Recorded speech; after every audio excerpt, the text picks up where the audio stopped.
Hello বন্ধুরা, তোমরা সবাই কেমন আছো? আশা করি তোমরা সবাই সুস্থ আছো, ভালো আছো। পিঙ্কি লাইফস্টাইলে তোমাদের সবাইকে স্বাগত আরও একটা নতুন ভিডিওর সাথে। তো আজকে হচ্ছে মঙ্গলবার আর এখন বাজে 10টা। হ্যাঁ, ভেবো না যে 10টার সময় ঘুম থেকে উঠেই চা নিয়ে বসে পড়েছি, সেরকম কিছু না। ঘুম থেকে উঠে যেরকম বাসি কাজ থাকে, বাসি কাজ সেরে জামা কাপড় ভিজিয়ে তবে আমি চা নিয়ে বসেছিলাম। ওদিকে রান্নাঘরের কাজবাজ ছিল, গতকাল বাসন মাজা হয়নি।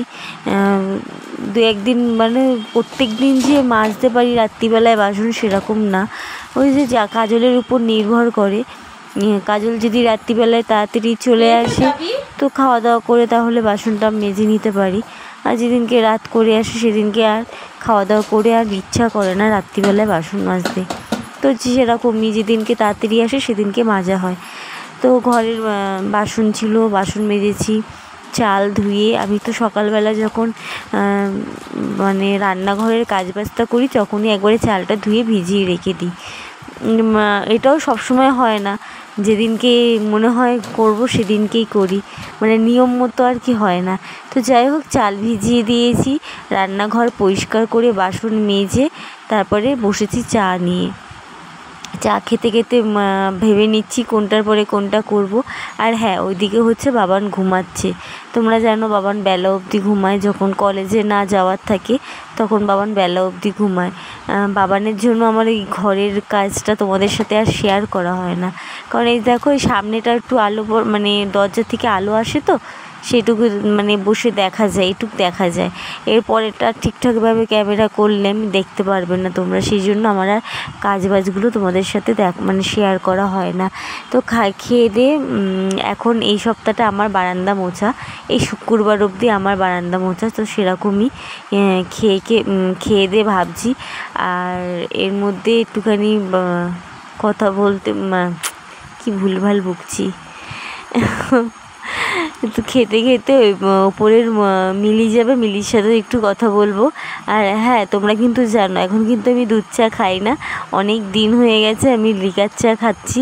আর সাথে নিয়ে নিয়েছি টোস্ট বিস্কুট। এই টোস্ট বিস্কুট মা 2খানা প্যাকেট দিয়ে গেছিলো।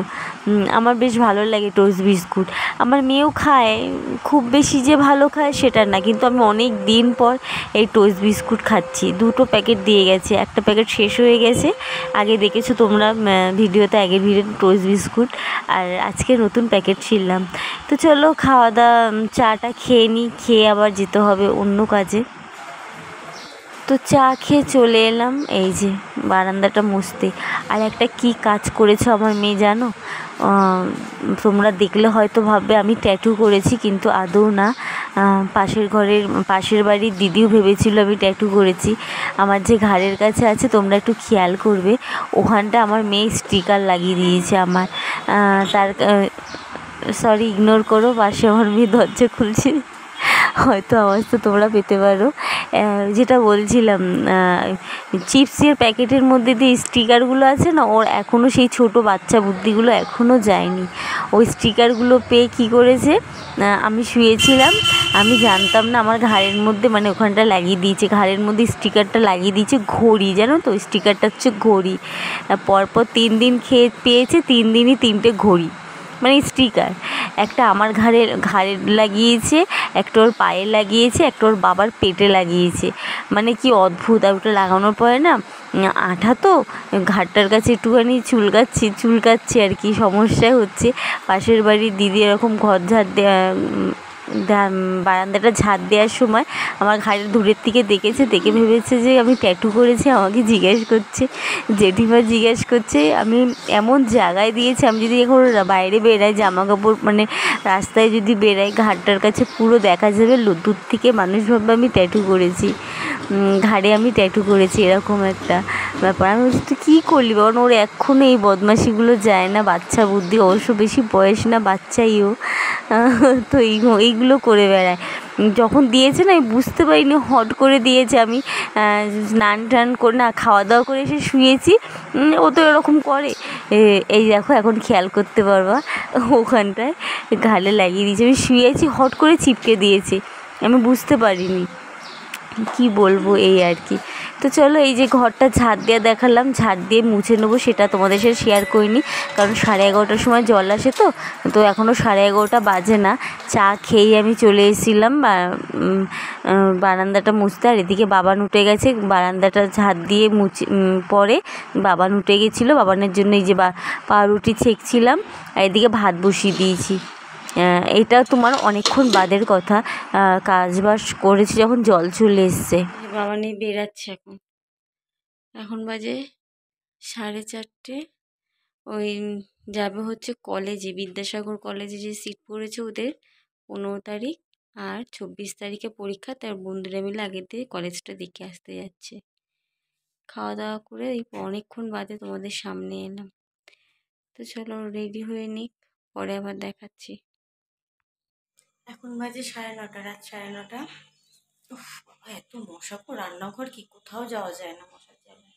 এই যে রাতে কটা ভাত বসালাম, আর এই যে বাসন, সন্ধ্যাবেলার টিফিন, এটা ওটার বাসন ছিল, বাসনগুলো মাজলাম।